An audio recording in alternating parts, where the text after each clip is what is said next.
အားလုံးမင်္ဂလာပါကျွန်တော်ကားဆန်း digital ဘူဒါမှာရှိတဲ့အဲ့ဒီပေါင်မုံဆိုင်လေးမှာပေါင်မုံဝယ်စားနေပါတယ်။တော့ကျွန်တော်ယူလိုက်တဲ့ဟာလေးတော့သူက cream ရဲ့ chocolate ရတာရပါ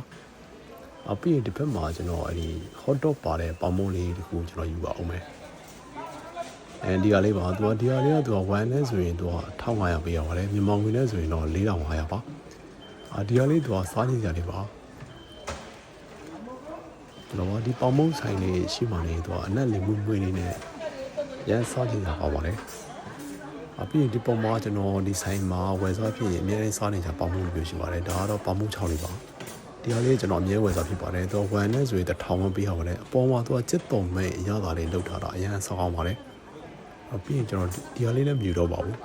။ကျွန်တော်ငွေရှင်းကောင်တာမှာငွေလေးနဲ့ရှင်းလိုက်ပါမယ်။အထဲမှာတော့ဝန်ထမ်းတွေနည်းနည်းအလုပ်များနေကြပါတယ်။ဒါတော့ကားဆန်း digital ဘူဒါ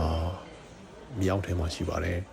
အားလုံးပဲဒီဆိုင်လေးရောက်ရင်ဝယ်စားကြည့်ပါဦးကျွန်တော်တို့ဒီဆိုင်မှာဝယ်စားဖြစ်တာဒီတစ်ခေါက်နဲ့ဆိုရင်တော့3ခေါက်ဖြစ်ပါပြီအားလုံးပဲကောင်းမွန်တဲ့နေ့လေးဖြစ်ကြပါစေကျွန်တော်အဲ့ဒီငွေရှင်းကလေးနဲ့ငွေလေးနဲ့ရှင်းလိုက်ပါဦးမယ်အားလုံးပဲမင်္ဂလာပါ